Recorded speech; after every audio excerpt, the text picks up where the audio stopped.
Shalom. Give all praise, honor, and glory to Yahweh, Bashim Yahushua, Bashem Rachakwadash, the Barnes, the apostles, and the elders at Great Millstone, who rule well, and peace and blessings to the elect, sincere Akim. Uh, this lesson here,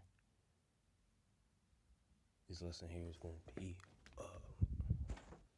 based on this young lady. Simone Biles. The fuck? Some weird shit. Simone Biles and how she dropped off of the Olympics, and she dropped out, so she quit all her events, and just she's pretty much the best in the world as far as her specific events that she does. And she was on Team USA, and she says she has mental health problems. All right. So it says, praising Simone Biles at her breaking point is not dealing with mental health. 2 days after she stunned the world by dropping out of the Olympic team gymnastics competition, citing concern for your mental health, she later withdrew from all around event. Simone Biles tweeted her gratitude for the groundswell of support that had made her realize I'm more than my accomplishments in gymnastics, which I never truly believed before.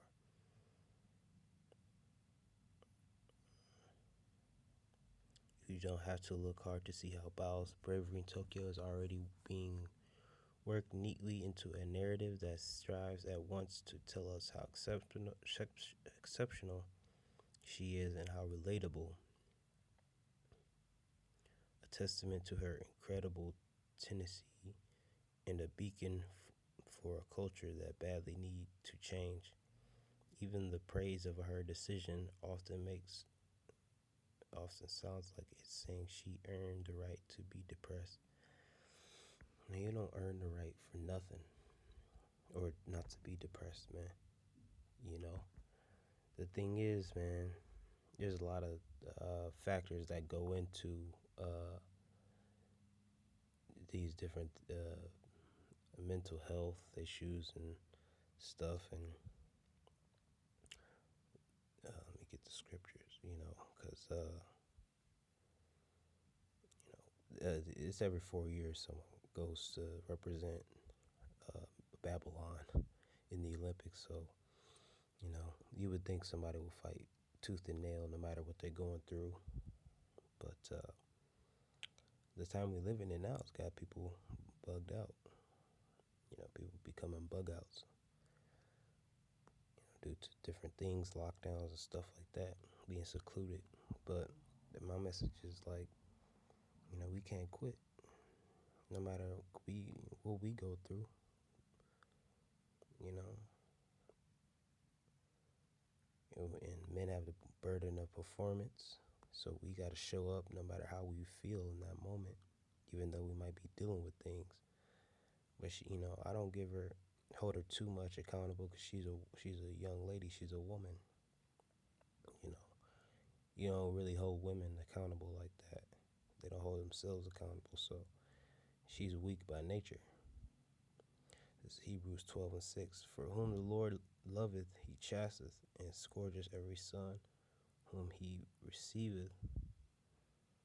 Let me start up a verse. And ye have forgotten the exhortation which speaketh unto you as unto children. My son, despise not thou the chastening of the Lord, nor faint when thou art rebuked. For whom the Lord loveth, he chasteneth, scourgeth every son whom he receiveth. All right, so it says, faint not. He said we don't despise the chastening, or we don't faint. So let's see what faint. And it blew the matter of fact. Okay. Let's read Galatians now, because we have to do this thing and can't get weak. I'm comparing it to an Olympic sport, which is Hellenistic, everything they're doing pretty much. But nonetheless, you know, if she's the best to ever do it, and it's pretty relevant. It says Galatians 6:9, and let us. Okay, let me see, verse 8. For he that soweth to his flesh shall of the flesh reap corruption, but he that soweth to the Spirit shall of the Spirit reap life everlasting. And let us not be weary in well doing, for in due season we shall reap if we faint not. All right. So let's go to the blue letter here. All right. What the blue letter is telling us is, it says to loose, to unloose, to set free. That word is iklu. Iklu. It says to dissolve, to weaken, relax, exhaust, to have one's strength relaxed, to be enfeebled through exhaustion, to grow weak, grow weary, be tired out, to despond, become faint-hearted. And in our job description, there's no room to be none of these things because we have a lot on our plate. And just like a person who's positioned as she has a lot on her plate. You know, and mental health that can be a number of things if she's telling the truth. That's the real honest reason. Everybody calling her a quitter, things of that nature. But it can be a result of several things. It could be uh, a diet for a regular person. Mental health can be a diet. It can be a lot. That's a big one. It could be a diet. It can be um, these ideologies that you and doctrines that you hold on to. The behaviors you do.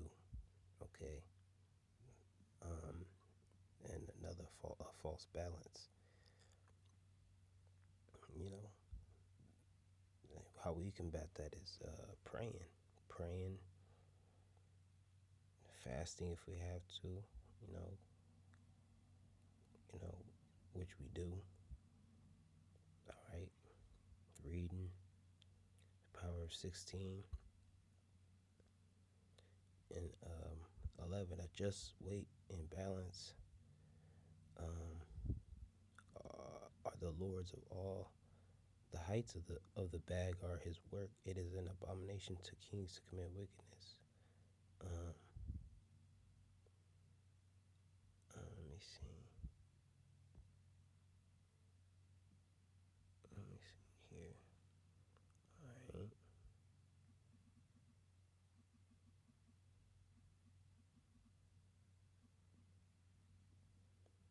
All right. So Proverbs 11 and 1. A false balance is an abomination to the Lord, but a just weight is his delight. So balancing out your life. Pleasure. Sports is really a pleasure. And these individuals dedicate their life to one thing, and you have to have a mixture of things going on, and these people aren't performing in audiences and things like they used to, so it's a big switch, you know. So when you're off kilter, you're off balance, man. You're gonna have a lot of problems. You eat candy all day, you're gonna be lost in nutrients. You don't eat protein, you don't exercise. And for these people, if all they do is worry about sports, they don't, you know. And um, I do believe that I'm not reading the rest of the article because I know pretty much what it's gonna say. Everybody's coming to her aid and whatnot, other athletes. But yeah, I lost my track of thought. This is Matthew 24 and 13. But he that endureth unto the end, the same shall be saved. Yeah. So it's completely the same way walking in this ministry. We can't get to the big stage and then just quit. We can't hit that big stage, man, and Jacob's trouble and be like, look, I don't want to fight and continue, y'all. Just bury me right now. You know, no, man. The Lord wants us to endure to the end. All right. When you cross that, okay. Let me read this. I'm gonna end it too. 2 Timothy 4:7. I have fought a good fight. I have finished my course. I have kept the faith. So Timothy's, Apostle Paul, was making comparisons for Israelites that would do athletic sports and stuff like that. You know, the scriptures say the race is not given to the swift. So finishing your course and keeping your faith, keeping what you believe all the way to the start to the finish. And when you cross that finish line, man, you're not gonna be 100% like you did in the beginning. Something's gonna blow out, ankle, knee, lost the breath, but you persevered, which is important. I never quit a sport. Uh, and with wrestling, you have to lose weight. You have to lose dramatic weight in a short period of time. So that if you quit there, it's at least I can at least give you a little mercy because that's very hard. But still, at the goal of mine is, look, I gotta do this. I gotta help my team, represent my school, whatever you gotta do to make that weight. You have to. That's why along the process you do the right things to make it a little bit easier on yourself. And when you're losing that weight, you're suffering. You might go to the sauna. You might run when it's early or late. Skip on some meals. This little black, what's it called? Man, she quit, bro. I can't even. I don't even respect that. You know. But like I said, I don't hold her to no standard. That's a woman, man. Not surprised. Right, so I'm gonna give all praise, honor, and glory to Yahweh, Bashim Yahweh Shai, Bashim Ruach, the apostles and elders at Great Millstone, Shalom.